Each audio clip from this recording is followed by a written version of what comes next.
Adolphe Monod est sans aucun doute le plus grand prédicateur de son temps. Sa voix profonde, à la fois douce et puissante, tour à tour tendre et sévère, a bouleversé les foules et fouillé les consciences. Le philosophe genevois Amiel écrivait dans son journal, après avoir entendu un de ses discours sur saint Paul, « J'ai ressenti les chaînes d'or de l'éloquence.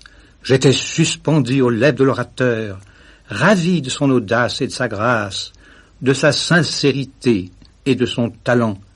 J'ai été émerveillé, remué, saisi. » Et Michelet, qui avait été l'un de ses auditeurs aussi, l'appelle un prédicateur d'une imagination grande et terrible. Tous ceux qui l'ont entendu en tremblent encore. Adolphe Monod était-il par nature un surhomme, une sorte de génie de la foi? Bien au contraire. Cet homme, pétri d'inquiétude et d'angoisse, dévoré du désir d'absolu et de perfection, torturé par le doute, par la défiance de lui-même, ne parvint à la foi qu'après de longs et douloureux combats. Celui qui chantera sa foi dans un cantique célèbre pour dire au monde entier combien je suis heureux, s'avouait, alors qu'il avait 24 ans, profondément malheureux. La religion ne me satisfait pas. Elle ne me console plus. Je n'ai plus rien. J'ai perdu tout désir, toute croyance, tout sentiment.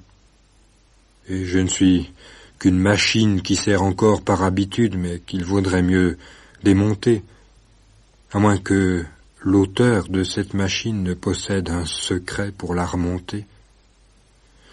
Je l'espère sans l'espérer. Comment puis-je croire? Comment ne puis-je pas croire? Ténèbres, ténèbres. J'ai cessé de croire à la force de ma volonté, et j'ai même cessé de croire que Dieu m'aime.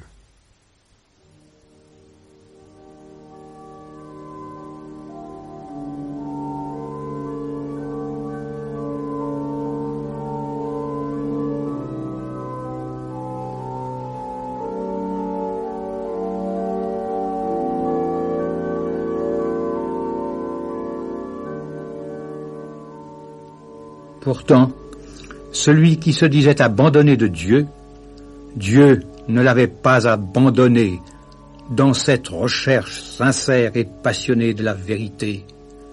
Comme il le fait souvent, Dieu met sur son chemin des amis et des parents qui vont le comprendre et l'aimer. Adolphe Monod découvre chez eux alors une paix et une lumière qu'il n'a pas. Il faut, dit-il, une action extérieure pour me changer.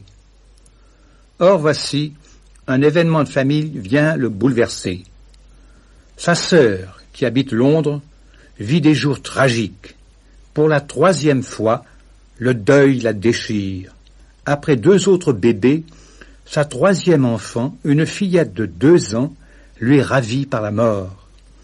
Mais l'héroïque mère a triomphé de l'épreuve. Et elle écrit à son frère, « Cher Adolphe, quelles sont déchirantes ces angoisses par lesquelles je viens encore de passer. À genoux, à côté de mon enfant, j'ai pensé déjà, avant qu'elle eût cessé de souffrir, que le Seigneur avait des vues de miséricorde et d'amour dans cette douloureuse épreuve. J'ai pensé à toi. Si ma fille, dans sa mort, pouvait te prêcher avec plus d'éloquence, avec plus de conviction que tous ceux qui ont cherché jusqu'à présent à te faire du bien, je sens combien il serait vrai de dire que le jour de sa mort a mieux valu que le jour de sa naissance.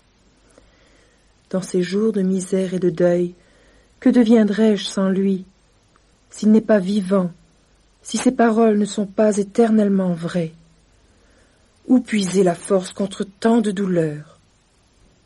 Mais béni soit-il pour cette conviction qu'il met dans mon âme, qu'il daigne la faire passer dans la tienne. Adolphe, cher Adolphe, donne-lui ton cœur. Aime-le pour le bien qu'il me fait, en attendant que tu l'aimes pour le bien qu'il te fera. Oh, qu'elle est heureuse, qu'elle est heureuse. C'est le sublime de la charité. Dieu de vérité, tu ne peux pas me refuser la vérité. Tu t'es engagé à me la faire trouver. Tu y es engagé par les promesses de l'Évangile. Oui, c'est vrai. Et me reposant sur toi, et n'étant plus incertain que du moment où tu viendras m'éclairer, je veux hâter ce moment en agissant dès à présent, comme sûr de trouver la vérité. Je la chercherai là où j'ai le plus de raison de croire que je la trouverai, dans la Bible. Ô Esprit souverain, auteur et providence de tout ce qui est, de quelque nom qu'on t'appelle, prends pitié de moi. Sans lumière, sans croyance, l'âme vide, je n'apporte pour titre à ta miséricorde qu'une inexprimable misère.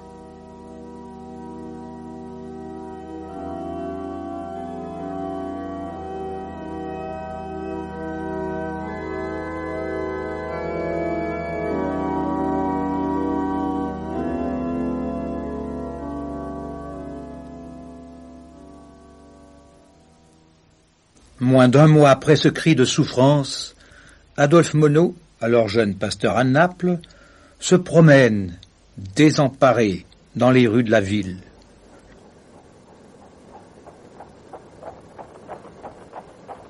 Le soleil brille sur la ville et son incomparable rade, rendant particulièrement douloureux ce combat solitaire.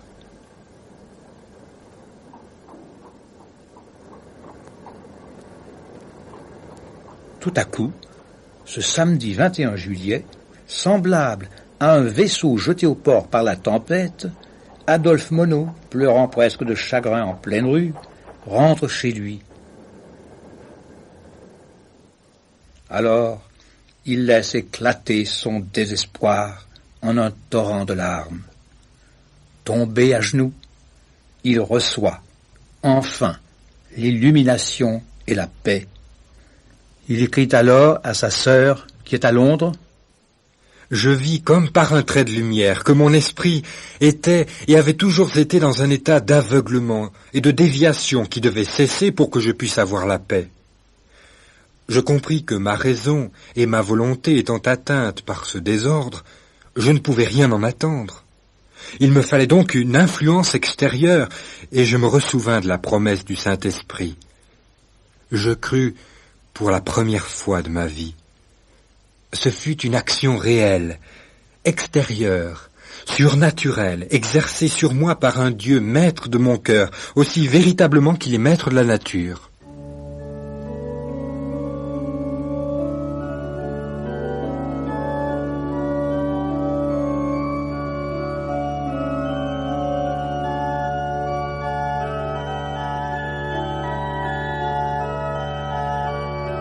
À la vie nouvelle, d'un baptême de l'esprit qui va désormais transformer toute sa vie et toute sa pensée.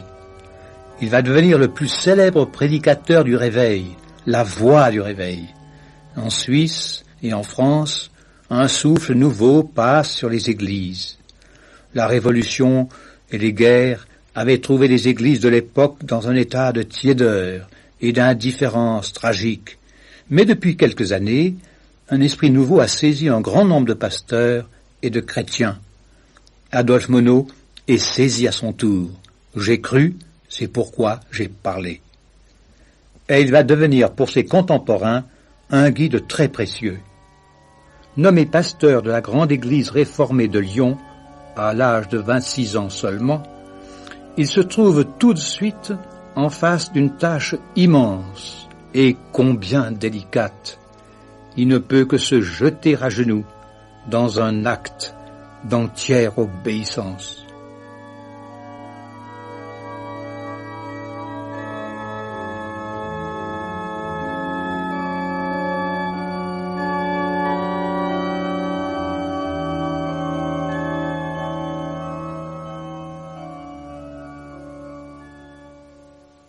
Ô mon Dieu, je veux te consacrer cette vie, que je te dois 2 fois, puisque tu l'as donné en 1802 et tu l'as sauvé en 1827.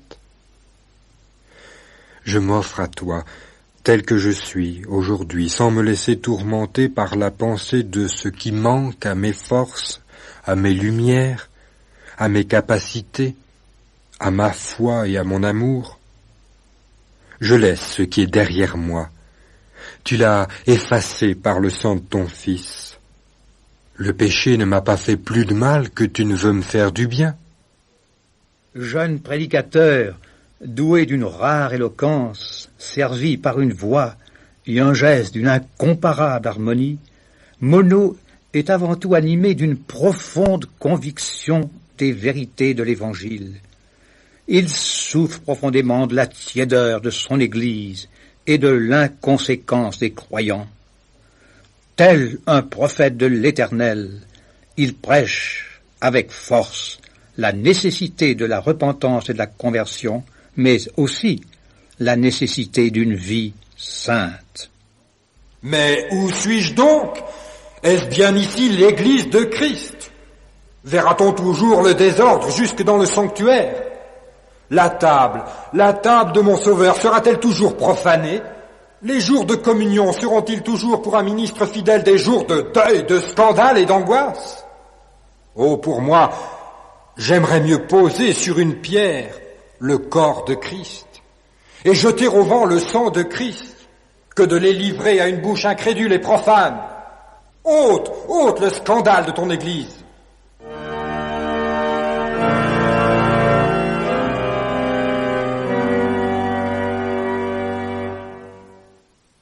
Avec douleur, il fouille les consciences, impitoyablement, directement.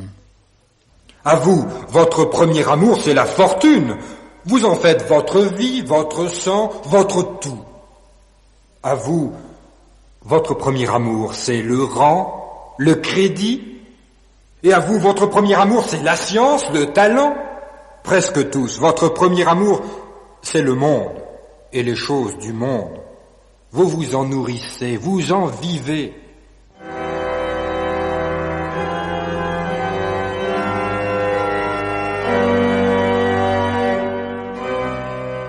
Paroles dures à entendre, et non content d'exposer avec flamme les grandes doctrines de la Bible, il ose poser à ses auditeurs respectables des questions personnelles et brûlantes. Pouvez-vous mourir tranquille? Êtes-vous un meurtrier? Mais qui doit communier?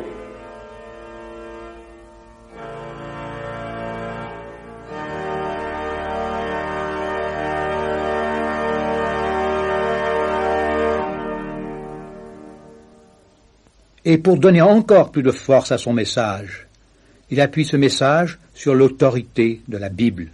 Ce que je vous ai prêché, ce n'est pas mon opinion, mais c'est la vérité. Ce n'est pas une doctrine, mais c'est la doctrine, c'est plus, c'est la vie. Et si vous ne croyez pas cela, vous demeurez dans la mort.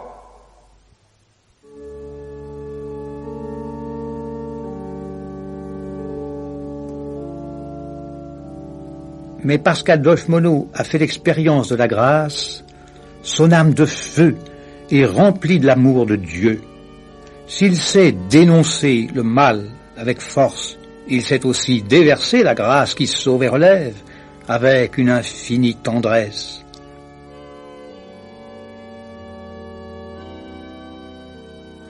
Parlant du salut et du pardon qui sont en Jésus-Christ, son sermon sur l'amour de Dieu en est tout frémissant.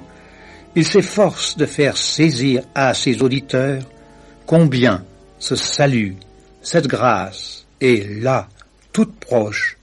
L'auditeur n'a qu'à la saisir. Voilà ce que Dieu fait pour l'homme selon l'Évangile. Il ne lui dit pas « je te pardonnerai demain ».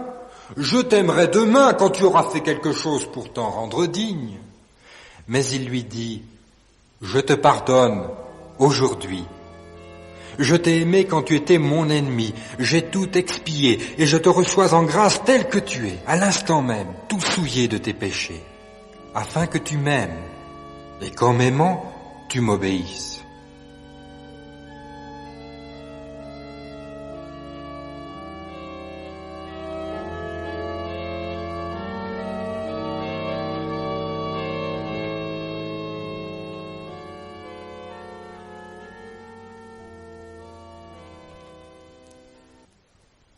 Ce ministère à Lyon fut marqué par de grandes luttes et de grandes victoires, mais aussi par de violentes oppositions.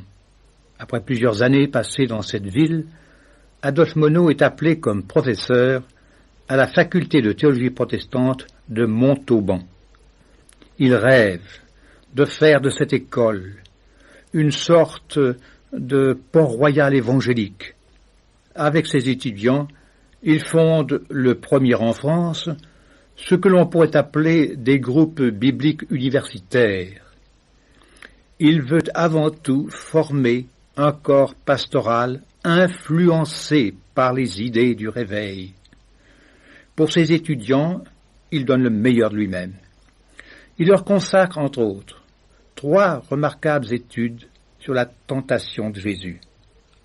Il montre, avec une richesse de pensée merveilleuse, comment le combat de Jésus-Christ lui-même nous réconcilie avec le combat que nous aussi nous avons à soutenir, et comment la victoire de Jésus-Christ nous rassure sur la victoire possible pour nous grâce à l'arme dont Jésus lui-même s'est servi, la parole de Dieu. Et il termine par un appel qui n'a rien perdu de sa valeur aujourd'hui. Et vous, mes futurs compagnons d'œuvre, je ne veux pas quitter cette matière sans vous adresser une exhortation spéciale. La tentation de Jésus se trouve placée entre la fin de sa préparation personnelle et le commencement de sa vie publique. Ainsi, il y a pour vous un moment analogue. C'est l'intervalle qui sépare la fin de vos études d'avec le commencement de votre ministère. Prenez garde à cet intervalle. Il peut entraîner votre carrière tout entière.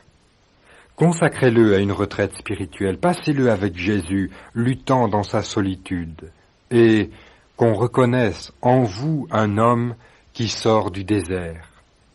Du désert et non du monde. Si vous êtes plein de souvenirs du monde, si vous venez de respirer l'atmosphère impure de ses vanités, de ses plaisirs, vous n'êtes pas propre au service de Jésus-Christ. Du désert et non de Nazareth.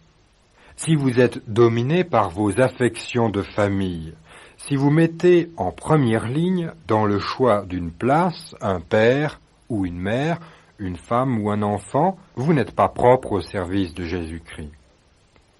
Du désert et non de l'école, si vous êtes encore tout couvert de la poussière de l'académie, si votre foi et votre science ne sont que celles des livres, vous n'êtes pas propre au service de Jésus-Christ. Jésus-Christ a besoin de serviteurs détachés du monde, libres d'engagement envers la créature, nourris sous l'enseignement du Saint-Esprit. Alors, ou soyez les hommes du désert, ou ne soyez pas les hommes de l'Église. Pendant la période des vacances, le professeur de Montauban devient évangéliste, prédicateur et orateur dans de nombreuses églises. Humbles paroisses de campagne, grandes églises de France, cathédrales de Suisse romande se remplissent toutes pour l'écouter. Il a à cœur l'évangélisation et le réveil, mais il voit le danger qui guette l'orateur célèbre, et il en souffre.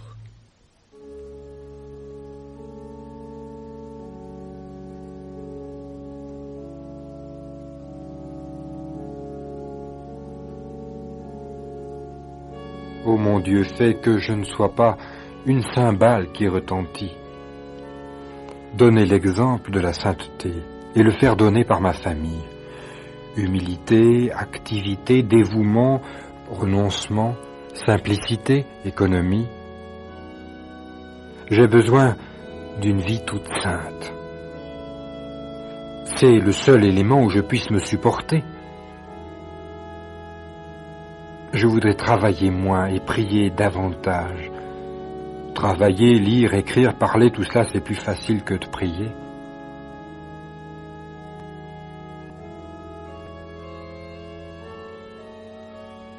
Ô mon Dieu, donne-moi par ton esprit de déposer au pied de la croix de ton Fils la recherche de moi-même. Quant à mon sermon, donne-moi de le faire non tel que je le veux, mais tel que tu le veux.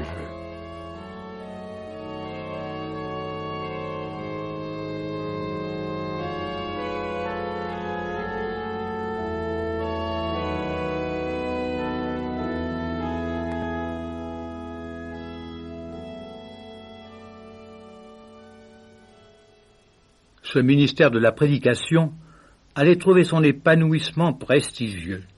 Adolphe Monod fut appelé comme pasteur à Paris. Il était beaucoup plus pasteur que professeur, et ses sermons de Paris vont connaître un retentissement énorme. Aujourd'hui encore, on ne peut lire ses discours sans être profondément remué, car Monod se rend compte que le réveil a tendance à se figer. Il demande alors le réveil du réveil. Il réclame avec force l'obéissance au Saint-Esprit. 3 buts apparaissent dans ces sermons: la conversion des pécheurs, la sanctification des croyants et le réveil de l'Église. Le prophète de Lyon est devenu le prophète de l'Église réveillée, l'Église de l'avenir, comme il l'appelle, l'Église où le Saint-Esprit aura la place qui lui convient.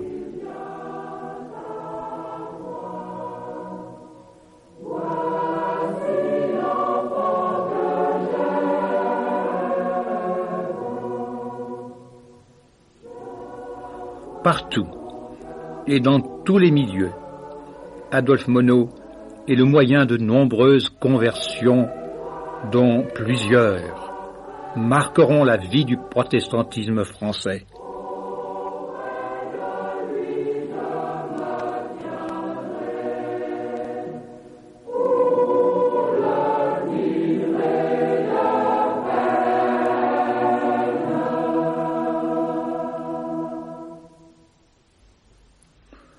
On peut se demander si les prédications de ce grand orateur auraient aujourd'hui le même accueil, le même écho. Certes, la forme, le langage ont bien changé depuis l'époque où Adolphe Monod prêchait. Mais écoutez ce passage d'un de ses discours sur saint Paul. N'est-il pas d'une étonnante actualité? Il faut qu'il se forme un peuple qui appartienne à Jésus-Christ, recueilli de toutes les communions chrétiennes, au nom de ce qu'il y a de plus vital dans la foi chrétienne, et qui, marchant par la grâce de Christ, dans l'amour de Christ, sur les pas de Christ, aille de lieu en lieu faisant le bien, et réhabilite l'évangile compromis dans l'esprit des hommes, en montrant comme à l'œil ce qu'il est et de quoi il est capable. Le Fils de Dieu a eu son incarnation dans le Fils de l'homme. Il faut aussi que la parole révélée ait son incarnation à elle, dans un peuple de Dieu, en qui chacun voit pratiquer ce que nous prêchons et vécu ce que nous disons. Voilà l'œuvre religieuse contemporaine qui seule a des promesses de renouvellement spirituel pour la chrétienté. Voilà l'unique espérance de la rénovation spirituelle, ecclésiastique, politique même et sociale après laquelle le monde soupire de toutes parts.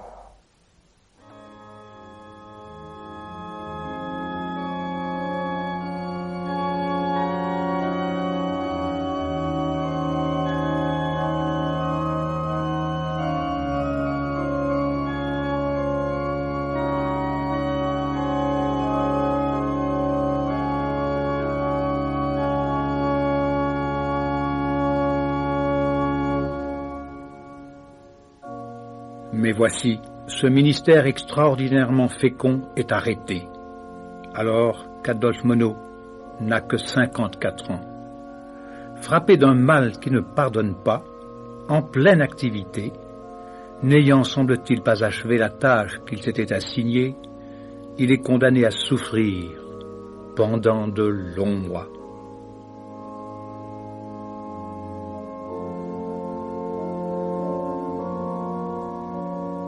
En fait, un nouveau ministère commençait pour lui, peut-être plus efficace, le ministère de la souffrance et de la victoire dans l'épreuve. À la grande prédication succède la courte méditation, pourtant remplie de paisible sérénité, d'amour et de joie triomphante. Chaque dimanche, Autour de son lit de douleur, Adolphe Monod apporte à ses amis, venus pour communier avec lui, le fruit de ses réflexions et de ses pensées. Là, il nous apparaît plus grand qu'en pleine gloire.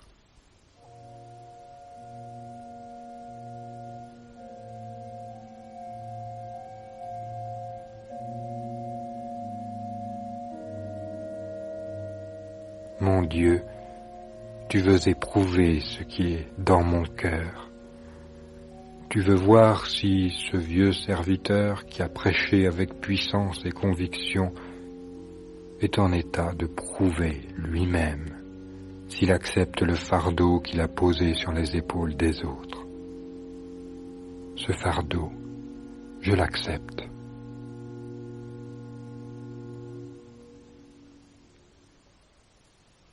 Résumer les pages prises sur le vif autour du lit du malade, c'est impossible. On se trouve sur une terre sainte, celle de l'homme en face de la mort. Nous pouvons relire les dernières paroles de ce grand serviteur de Dieu dans Les Adieux, ce livre unique en son genre, devenu un classique de la littérature religieuse et qui ne cesse de nourrir notre foi et notre amour pour Dieu. Et, après avoir donné plusieurs méditations sur les principaux aspects de la foi chrétienne, celui qui se sait frappé à mort jette un coup d'œil sur sa vie, et il se pose en même temps la question: si la vie m'était rendue, quel usage en ferais-je? Ces regrets d'un mourant nous atteignent en plein cœur. Trop faible, enfin, pour prononcer une méditation, son ultime message fut une prière de louange. Je n'ai plus de force que pour m'occuper de l'amour de Dieu. Dieu nous a aimés. C'est toute la doctrine de l'Évangile. Et mon Dieu, c'en est toute la morale. Je recueille le peu de force que j'ai pour invoquer avec vous l'amour éternel et infini de Dieu. Ô Dieu qui es amour, qui ne nous a rien fait, qui ne nous fait rien et ne nous fera jamais rien que par amour. Comment pourrais-je te rendre assez de grâce? Ta bonté, mon Dieu, je te rends grâce pour la gratuité avec laquelle cette bonté s'est manifestée en me pardonnant gratuitement toutes mes fautes, à moi, pour l'avancement de ton règne, jusque dans l'excès de faiblesse et de douleur où je suis aujourd'hui plongé.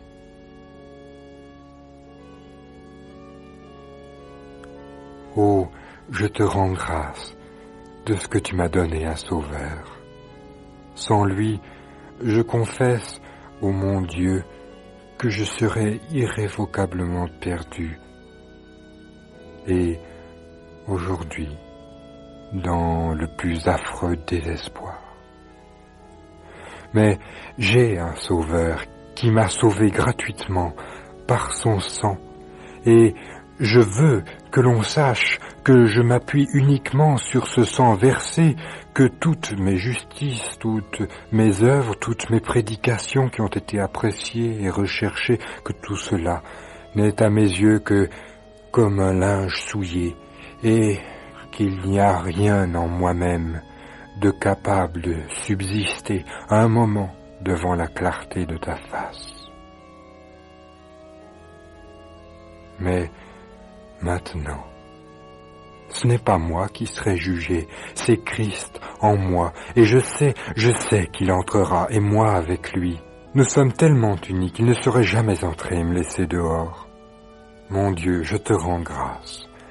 Avec tous ces amis auxquels tu as daigné comme à moi donner le Saint-Esprit, pour appliquer à leur âme le don gratuit de la vie éternelle, par le sang de Jésus-Christ.